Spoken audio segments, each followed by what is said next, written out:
burnout, survival mode, running on empty.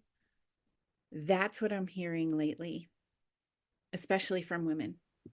And I'm nearly certain that at least half of you watching this are secretly, maybe not secretly, experiencing these problems to some degree because we're all supposedly supposed to do this effortlessly, right? We're supposed to stay connected, feel all our feelings, keep going and doing all the things all at the same time that we are taking care of everything and everyone else in our lives. And it's hard to talk about, so we do sometimes keep it a secret. And I'm here to tell you that you can talk about it with me. For one thing, I'm Jenny Eleonora, and I'm going to help you to get out of this survival mode altogether. The way that I got to this work started when I was a teenager, and I didn't fully take it in at the time because I was a teenager, but I witnessed my mom realize that she had been missing the energies of joy and play in her life. And she started to intentionally and somewhat systematically, which is what my system today is built on, it's grown from there, infuse her life with joy and play. And that changed everything. She became a much happier person. She became much less stressed. She burnout was a thing of the past at that point for her. And so I did catch up with it myself gradually over the years. And then my mom did pass away in 2019, which, interestingly enough, the grieving process of that led me into the most lighthearted energies of this most renewable energy source in the universe, I call it, which is joy, right? The question in my mind at that time through the grieving process became, how do we cultivate joy more intentionally? And better yet, in an action based kind of way, how do we leverage the energy of joy into our lives? That's the key to truly living, not just in survival mode and like juicing up on adrenaline, there's the word, to get us through the day, but really living and getting to have joy in our everyday life. Um, Unfortunately, there's kind of an uphill battle here because we think of the opposite of burnout being to have time off and taking vacations. And this situation is setting us up actually for staying in survival mode. One example of that I've been kind of disturbed by lately is, and I'm laughing about it because it's also absurd, the disturbance, is there's vacation ads that I see, and there's three types of them. Some of them are like rest, rest, rest, rest, and that's the one of like Keiko on Expedia. She's not an insomniac; she's just a workaholic. And I just, I'm asking myself, and you can ask yourself too, what does that say about how normal burnout is, right? When you have to go on vacation and numb out instead of really enjoying yourself. And the second kind is sort of like an escape one, escape frustration through vacation, as if there's not anything frustrating that ever happens on vacation. I think enough said about that one. And then the third kind I call the super hyper excitement, crazy fun in all caps kind of vacation. And like Disney has a bunch of these, and Carnival Cruises has a campaign, Find Your Fun. And these are like screaming people in theme parks and a lot of passive entertainment and a lot of food and alcohol. And what is implied here with these things is that you can't be the agent of your own joy. We're being given messages here that we must outsource our pleasure and our fun. And that's not the truth. So I am not knocking vacations. Please take them. There's something to be said for sure for getting out of our everyday spaces and gaining new perspectives and experiences. But here's another perspective that I have for you. Celebrity Cruises has an ad series that says, "We didn't find your happy place, we built it." Maybe a cruise is the happy place for you, but I also want you to imagine that you are capable of building your own happy places too. Can you imagine that? Just say out loud or inside yourself, just say wee or yay or yippee if you think you can have more than one happy place, right? I'm sure you think that, so just go ahead and celebrate it. And here's why this is also important.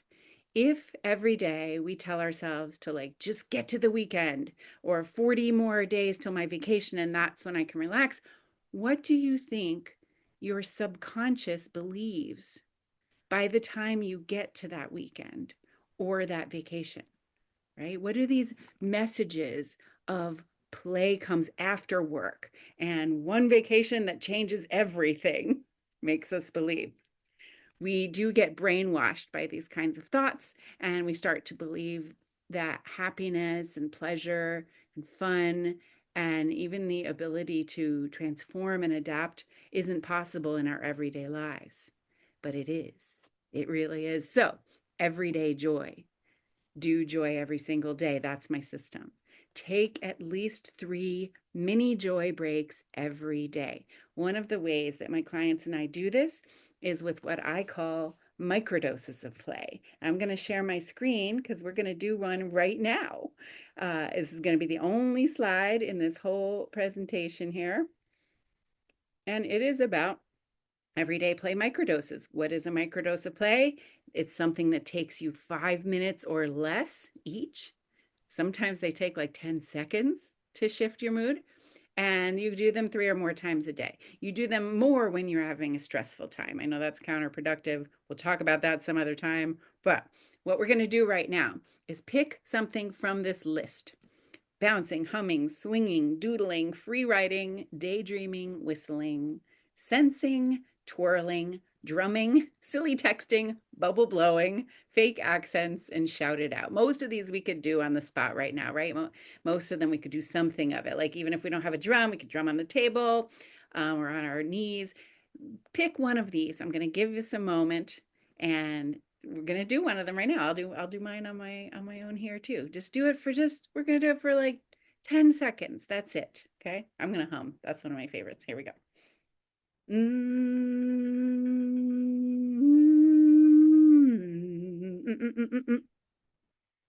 Okay. Right. So did you bounce? Did you twirl? What did you do? Right. Um, that's just gives you an example actually to notice how you feel. How do you feel after doing that? Is there anything that's changed a little bit? If not much has changed, could you imagine that if you did it a little more or a little longer, or if you tried something different, that it might shift things for you just a little bit, which is enough to build some momentum on for joy. So besides taking little joy breaks like this and microdoses of play like this throughout every day, for the tasks that we have to do, right, that we don't normally, the kinds that we don't normally think of as play, right, like writing an email or something like that, we all know this tip to break bigger goals down into smaller tasks, right? We all know about that.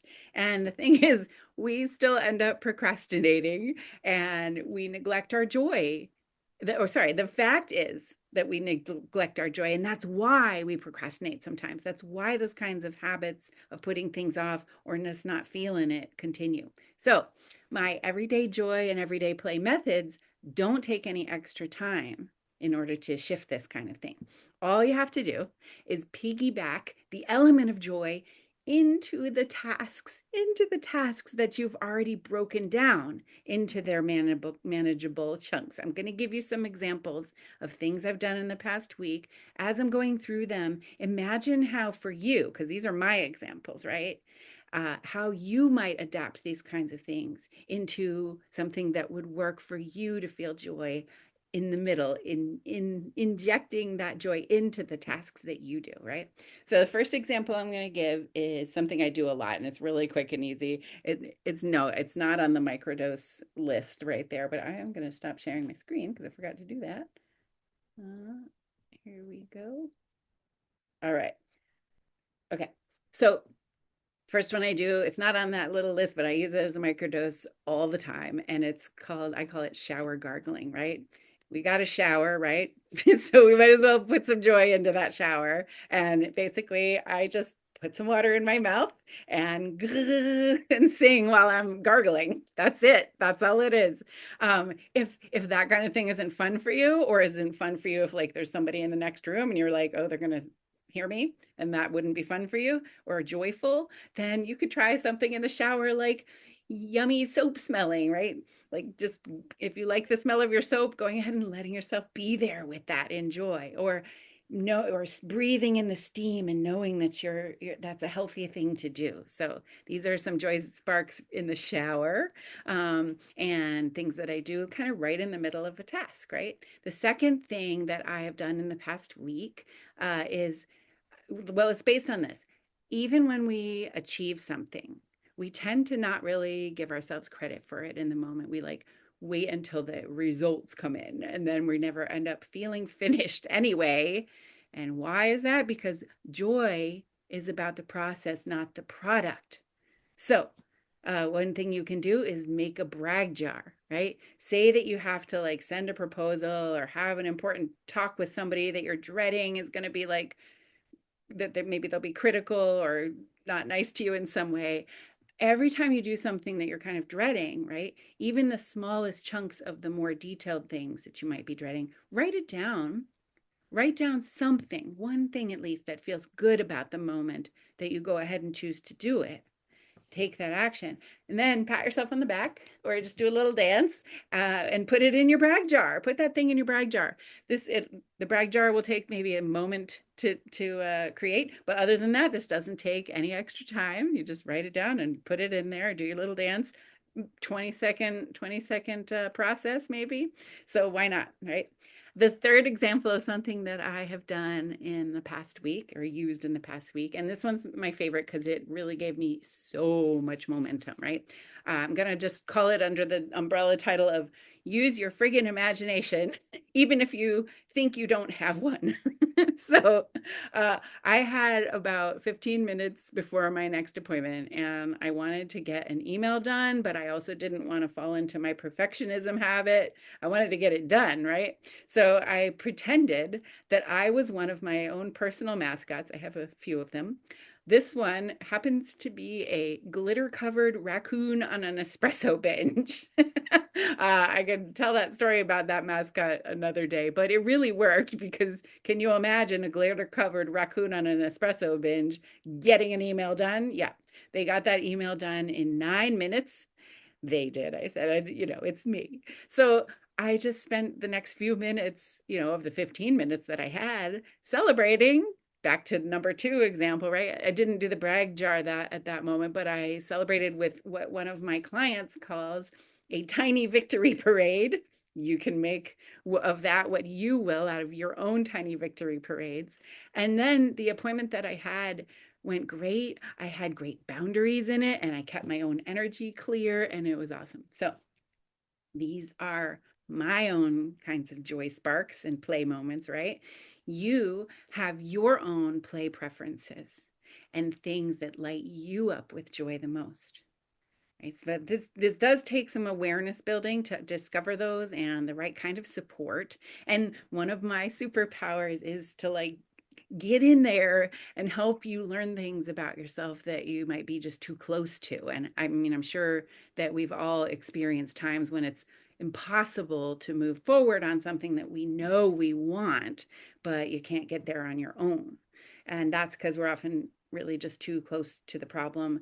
Our subconscious has learned its patterns. Our nervous systems are wired up the way they got wired from all our life experiences. So you need something that comes from outside your own systems, right? It comes from outside of you. So that's why there's a me. That's why I created my Everyday Joy system to make it easy for you to do that rewiring and understand those patterns. And just imagine if you could get some joy out of the microdose that you did with me today. If you could get just a little joy out of that for what was it, 10 seconds, and even have fun just hearing about some of the other things that me and my clients do to train ourselves into everyday joy. How amazing will it be when you really get to explore your own play preferences and learn the kinds of joy that give you the most energy, right? Learn those. So say it out loud and maybe even write it down somewhere in a journal or whatever. This is a mantra I'm giving you today. I choose joy. Say that out loud. It's going to follow you forever. Once you start saying it, the vibrations will ripple out and in. I choose joy. Okay. Then go and get the free gift that I included with this summit. That is a 6-minute meditation to retune your joy, right? Get those channels open and aligned with the energies of joy. And you can also get the wonderful joy map that I've gifted for all of you VIPs. And after you get those gifts, you're going to have access to my free events as well. There's always one coming up soon. So now, yeah, today I'm gonna leave you, yeah, here it is, with a text that I just got today, the day that I'm recording this video. I got this from one of my clients, Kim, who said, the past couple, wait, okay, yeah. The past couple of days, I've felt great. I've had more energy and I've tackled some things that I'd been avoiding. Just by spending 3 minutes in joyful activity, even when I didn't really feel like it, it's made me feel much happier and looser somehow. Okay, that's from Kim. She doesn't quite know how it's working, but she knows it's working, right? The, those joy sparks that we created from our microdose of play today, you can feel them working for you too, right? That's right. So, looking forward to connecting with you in joy, and congratulations on choosing joy. Remember that mantra, and we'll say it as we go out right now. I choose joy. I choose joy. Feel it all inside you, in and around you. I choose joy.